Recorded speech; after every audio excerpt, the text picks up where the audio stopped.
Hello, bonjour mes frères et sœurs, c'est amis ou serviteurs qui entrent la caille au matin pour une autre leçon, une autre partie leçon.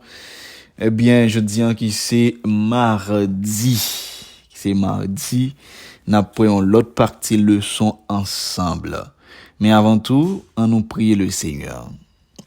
Dieu de grâce, Dieu de miséricorde, nous vraiment reconnaissants pour l'amour, pour grâce envers nous, pécheurs que nous y.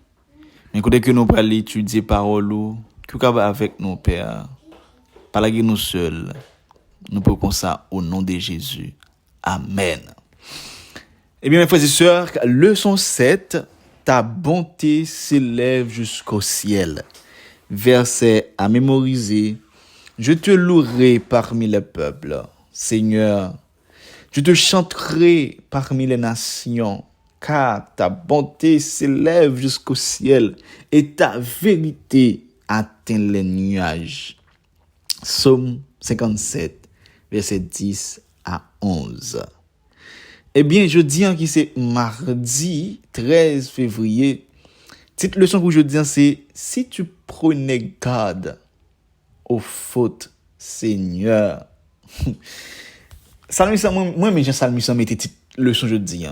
Ça dit, si tu prenais garde aux fautes, Seigneur, et puis pas dire rien encore. Mais moi-même, si je suis en place auteur, là, je dis comme ça. Si tu prenais garde aux fautes, Seigneur, et puis je mettais 3 points de suspension. Ou bien tu me dis, Parce que, mes frères et sœurs, si bon Dieu t'a gardé, faut nous. Si bon Dieu t'a gardé sous ça que nous faisons, ou quand t'as bien moun sous la terre encore, nous t'avons prendre un petit temps, prendre quelques secondes pour réfléchir sur partie ça. Si tu prenais garde aux fautes, Seigneur, enfin. Eh bien, mes frères et sœurs, ils ont invité nous pour nous lire ensemble Psaume 130.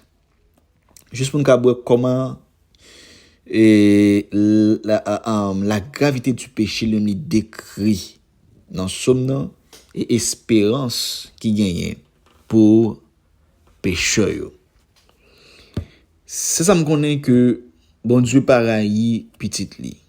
Mais bon Dieu raï ça que petite li a fait. Et c'est une raison qui fait que il est toujours prêt pour pardonner petite li. Il est toujours prêt pour le temps des petites li.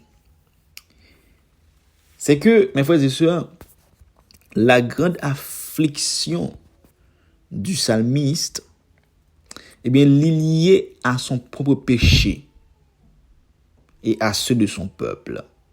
C'est que, nous avons regardé dans le psaume, psalmiste n'a pas mis en position côté que li parfait. Eh bien, il reconnaît que c'est pécheur. Eh bien, il a intercédé pour lui et pour son peuple. C'est que péché peuple est si grave et même arrivé menacé et même séparé définitivement de son Dieu.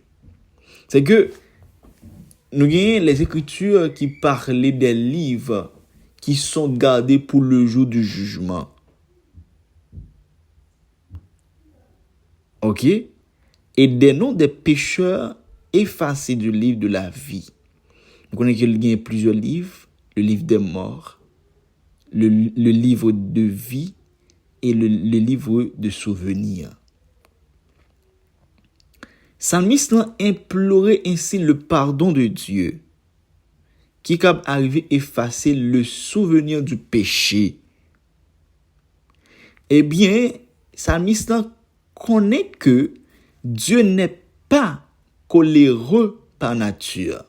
Attendez bien. Bon Dieu pas coléreux par nature. Eh bien, l'amour bon Dieu, c'est un amour qu'il a éternel. L'amour ça, il a éternellement. Et bon Dieu ne se met en colère que lorsque l'homme n'apprécie pas son amour. c'est lorsque l'homme pas apprécie l'amour de Dieu, Dieu se met en colère. Et le but de sa colère, mes frères et sœurs, n'est pas de blesser, mais plutôt de guérir l'homme, qui est différent avec nous-mêmes. Et lorsque nous en colère, nous craser, nous blesser, nous briser, mais qui est différent celle de Dieu. Lorsque Dieu est en colère, le but de sa colère n'est pas de blesser, mais plutôt de guérir l'homme,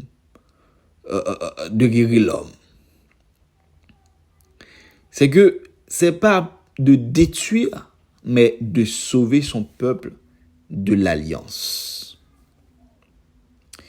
Et bien, mes frères et sœurs, chose intéressante, c'est que c'est la disposition de Dieu à pardonner les péchés et non à les punir, qui inspire la révérence pour Dieu.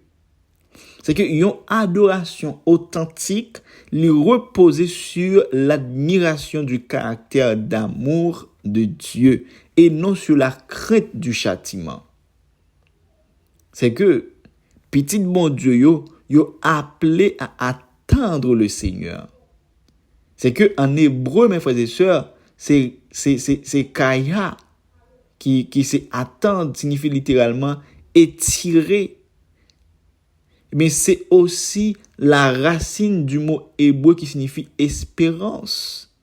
Ainsi, mes frères et sœurs, attendre le Seigneur, ce n'est pas de s'abandonner à des circonstances misérables, mais plutôt un étirement plein d'espoir ou une ardente anticipation de l'intervention du Seigneur. C'est que, oui, au péché, mais c'est une confiance que bon Dieu a pardonné au toutefois qu'on demande pardon. L'espoir du psalmiste l'est enraciné non dans son optimisme personnel, mais dans la parole de Dieu. C'est que attendre fidèlement le Seigneur n'est pas en vain, car après les ténèbres de la nuit vient le matin de la délivrance divine. Eh bien, nous allons voir comment les plaidoyer personnellement devant bon Dieu pour le peuple. Le bien-être de l'individu est indissociable de celui du peuple dans son ensemble. Ainsi, on ne prie pas seulement pour soi, mais pour le groupe. C'est que en tant que croyants, nous fait partie de un groupe et ça qui affectait une partie du groupe, et bien il affectait tout le groupe. C'est que lorsque vous priez, vous devez prier pour le groupe. C'est pas prier pour même seulement. Lorsque prier, vous devez prier pour l'église. C'est pas pour même seulement. Vous devez prier pour tout le monde. Et lorsque il y a un bagage qui affectait le groupe là, mais c'est tout le monde qui est affecté. Et bien mes frères et sœurs, maintenant nous réfléchir sur la question ça. Si tu prenais garde aux fautes, Seigneur, qui pourrait tenir debout? Et c'est faut réfléchir sur ça. Si nous tu as regardé sur faute nous, sur état nous, qui est-ce qui est campé debout? Qu'est-ce qui a été campé devant la face de Dieu? Qu'est-ce que cela signifie pour vous personnellement? Où seriez-vous si le Seigneur prenait garde à vos fautes? Moi-même, personnellement, si bon Dieu t'a regardé sur ça que me fait là, pas d'appeler encore. Au même tout, comment ça t'a pris beaucoup de temps? C'était comme ça la leçon aujourd'hui. C'était amis, serviteurs, Guy Calais.